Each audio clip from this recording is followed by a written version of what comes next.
Welcome to WholeCEO with Lisa G. I'm the best-selling author of The Boss Weight Loss. I'm bringing you the top tips to be unstoppable. This is a once-in-a-lifetime opportunity to actually pull up a chair with today's top experts in mindset, weight loss, business, and more. Learn our top tips so that you can have more energy, be fit and resilient, feel unstoppable, unshakable, and unbreakable. He's the founder and owner of Alpha Sports Performance Medicine, an innovative multidisciplinary clinic that offers full spectrum of sports performance and recovery services, driven by his alpha leaders, perfected by habits and actions, alpha, which is athletic leaders perfected by habits and actions principle. The clinic helps athletes achieve peak performance, helping them push their physical boundaries while ensuring their well-being. Welcome to the podcast, Dr. Ben Bumguardner. Thank you. Welcome. It's so nice to have you here. Yeah, I it's know good to be you here. work thanks with a lot of Team USA and all that kind of stuff. So why don't we start with your resiliency training method and how that works with these top athletes that you've worked with? Yeah, so it's a model that we've kind of developed over really just years of working with professional athletes and Olympic athletes. And really how we've come about it is by just asking them, what can we do better as providers? What have we done that is already good that you like? And basically allow them to kind of mold how we practice on a day-to-day basis. So like the resiliency training model that we go through is very fluid. So like some people who come in and start at the very beginning of it, if you will, and they start at, where we're just going through the recovery aspect of it. And then we go from recovery to rehab, and then from rehab to performance. And most clinics that we've had opportunities to work with or that we've worked in ourselves tend to do one of those three things really, really well. They either do recovery really well, getting you back from an injury, or they rehab you really well, getting you up to what is clinically considered medical necessity. And then there's like that performance aspect beyond there. And so what we want to do is we want to be able to do all three of those. And we want to be able to transition well in between each of those, which is, in my opinion, one of the harder parts to do when it comes to working with just everyday weekend warriors, office warriors, the people that, don't have as much time as our pro athletes do, meaning they don't have 8 hours a day to go stretch and recover like we would wish we did. So we have a model that has been able to help us basically bridge the gap between each of those sections. So we go straight from recovery into rehab and straight from rehab into performance-based care. So yeah. I love it. I love the focus on performance in particular, because I work with high-level executives, and I think there's such a correlation between high-level athletes and high-level executives, and how you do one thing is how you do anything. So do you have any secret sauce tips you want to leave our audience with about performance? And even if we're just really not world-class athletes, things that can help us in our day-to-day performance? The biggest thing I know when it comes to being able to perform at your best is consistency is key above everything else. So like when it comes to the ability for us to work with somebody, we always tell them consistency is key. Us actually being able to get hands-on and doing rehab and doing whatever it is, and wherever in the model that we're at, doing that consistently is what's going to give you the best results and the results that you're actually after. Because everybody's always after a result. They either want to get out of pain, or they want to do something, they want to hike, they want to be able to bend over and pick up their kid, they want to do things pain-free. Whatever it is, that result comes quickest and is the most permanent when we are consistent with our habits, which is why we named Alpha. Originally, I didn't want to name it that just because I'm already a highly confident fella as it is, and I didn't really want people just to be like, oh, he just thinks he's the best at everything, when in reality, it's that athletic leaders perfected by habits and actions. So we're trying to teach them those habits and also, live that out at the same time. So consistency is the biggest key, I would say, in really anything, because like that's where we get our grit from, and grit can get you a ton of places. I love the focus on consistency and grit. Grit is one of my favorite topics because the last 3.5 years have been so hard on all of our top performers in one way or another, whether you're in business or in sports and anything in between. So, how do we tap into the thought processes and mindsets that elite leaders and elite athletes have to just constantly always show up consistently, always over deliver, and always make those sacrifices? I look at people, for example, like Tom Brady, it's easy to be a great athlete in your 20s, but in your 40s, it's almost more of what you don't do. So I want to talk about what is the mindset of success? So for our athletes, especially, you kind of hinted at it already, like those more mastered athletes, the athletes that have been around a little bit longer, understand so much more than we do as a younger age athlete, because when we're younger, we just recover by just existing, right? We're not rolling out of bed and waking up with aches and pains because of no reason. We typically know, oh, I played a football game or I played a soccer game and it was rough and that's why I'm sore. Whereas once you hit a certain age, you hit a certain lack of recovery, I will say, and then we start feeling just life in existing. But that mentality really starts to shift a little bit from, to be successful, I need to be available. That's one of my favorite quotes by a coach here in town. Is actually, he'll ask all of his athletes every year at the beginning of the year, what's the best ability an athlete can have? And everybody will throw out speed and endurance, ability to think on your feet, all this kind of stuff. And he's like, those are all great, but it doesn't matter if you're not available. He said, so the best ability is availability. He said, you could be the best in the world, but if you're not recovered enough to actually play, or you're injured all the time, it doesn't matter how good you are, because you're never going to step foot on that field.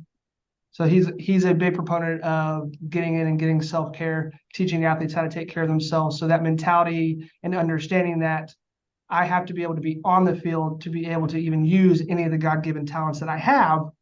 And that starts to really hone in the older the athletes get. I've had the chance of working with like Team USA bobsled, and those are typically a little bit older athletes than just like track and field. So track and field, they take a little bit more leniency when it comes to the recovery and using us, as whereas like bobsled, I'm like busy the whole entire time working on those athletes, because they understand that if I don't get this done, I'm not going to be able to work out tomorrow. If I can't work out tomorrow, someone's going to beat me out of my spot, because there's significantly less spots available in bobsled than there are in track. So it's a little bit more competitive, and they tend to understand that they have to put the work in every area. They don't have the opportunity or the leniency anymore to kind of skip an area. And the main thing that we skip when we're younger is the rehab and recovery aspect. Yeah, I mean, for me as an older athletic person, I've always been, whether it was like a fitness person or coach or runner, and to me, what I do every day consistently is my mindset work and also yoga. I feel like the older you get, the less forgiving your body is. And that recovery that you talk about is so important for me, that I get up really early and make sure that I stretch. Yeah, no, it's huge. And yoga is mentally challenging just as much as it is physically.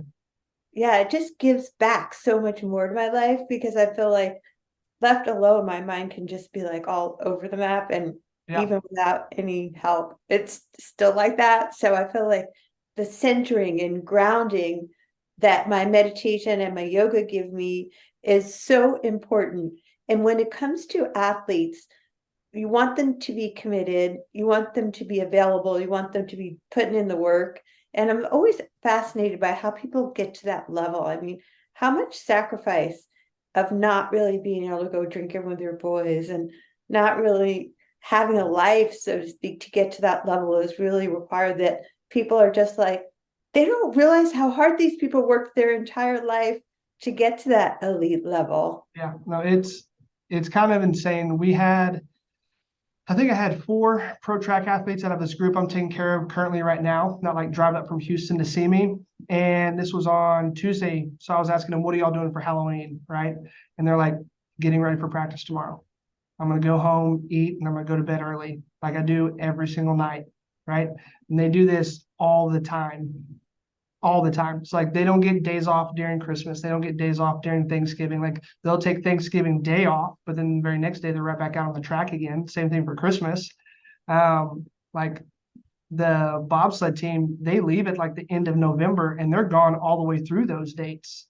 They get a Yeah. little bit of a break during Christmas, but they're competing the whole entire time until March and not even like in the US. So they're gone fully and just fully committed, right? So it's the mentality to be able to commit to that is huge. I think one of the best things that I've seen is when we have like that significant other that understands that commitment at the same time, because then it just makes it so much easier to go and do what it is that you do, knowing that you have somebody that's going to be there for you when you get back, and also that's not going to like make you feel bad about when you have to go and sacrifice a little bit more family time or this to hit that goal that you want. I feel like on my side as a provider of those athletes, I get to travel and be gone a decent amount of time, which for some people may be too much. But my wife and I had a conversation very early on and what our goals for me would be, and like having that understanding and that expectation of what it looks like. I know for me, I wouldn't be able to do what I do and be gone as much as I am if she wasn't sitting there being like, no, you got this, you can do this, right? Like having that person in your corner is huge. Oh, all these topics are so important so that you can be unstoppable, whether you're a corporate athlete or an athlete or just somebody who strives for greatness every single day. So you want to be putting in the work, you want to have the discipline, you want to have the commitment, you want to be focused on stretching. Are there some other tips on being unstoppable you can share with our audience?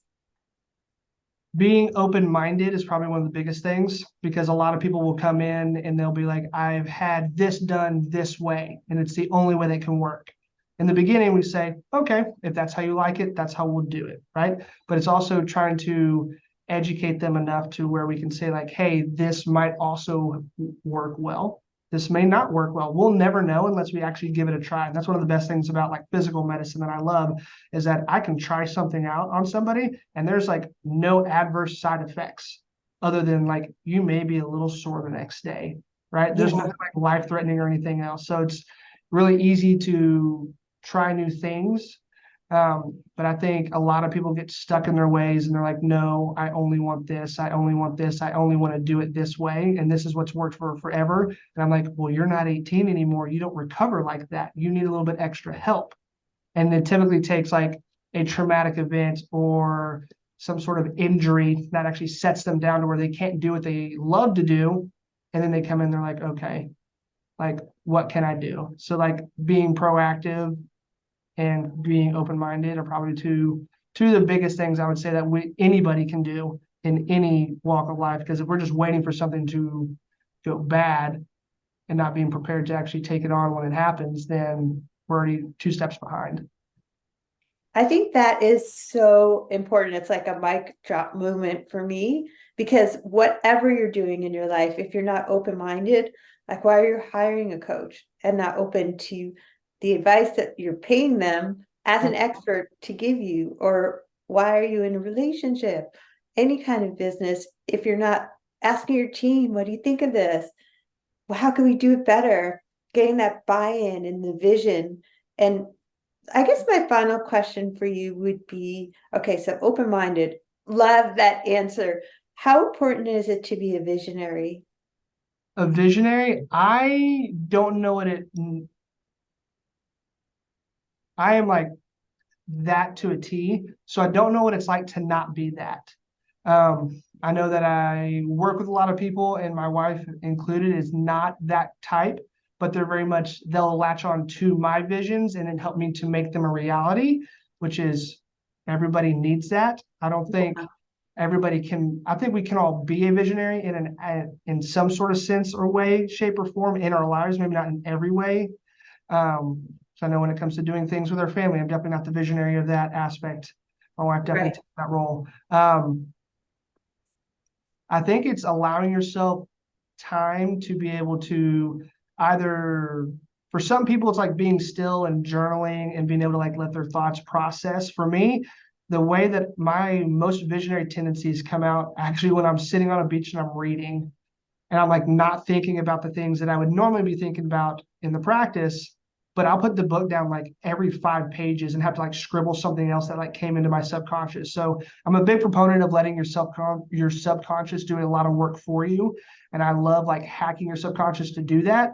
So I would say finding that way that can kind of get you into a subconscious flow. So for me, that's sitting on a beach, reading, and just kind of like zoning out. I know for my wife, she likes to just walk, right? And it just allows her to kind of like get all of her thoughts straight. I know sometimes when I can't get to a beach, I journal, and journaling helps me to get all my thoughts straight. So I know I'm not going to lose any of them, and I can kind of Yeah. keep letting them flush out. But I've definitely had those days where flow gets instilled and I have like 90 ideas of things that I want to try out. And then everybody in the office is like, we might try 2 of those. And I'm like, cool, let's do that. I'm a visionary too. I'm that person, the ideas person. And for me, getting in flow is getting away from my environment too. It's oftentimes like I get on an airplane, and it's amazing for me how I can put myself into a more relaxed, meditative state when I get away from the day to day of my regular environment. And then that's for me when best ideas come up, is when I can calm down, because I'm a little bit, well, I'm pretty tight. Oh yeah. Any final thoughts you want to leave our audience with about being unstoppable in performance? Really just understand that discipline outweighs motivation, that we're not always going to be motivated to do what it is that we know that we need to do. So working on discipline, in my opinion, is more important than working on being motivated every day. Love that thought. And where can people find you, Ben? We're in College Station, Texas, is our primary location right now, with plans for many, many more to open up in the near future. So the name of the business is Alpha? Alpha Sports Performance Medicine is our long name. Everybody around town either calls us Alpha or Alpha Sports, but yeah, Alpha Sports Performance Medicine in College Station, Texas. Wonderful. Thanks for being a great guest on the podcast. Hey, thank you. Thanks for coming to Whole CEO with Lisa G.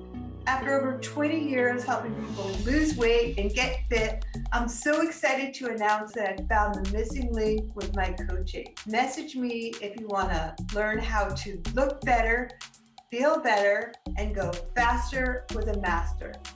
Lisa G at lisagfit.com.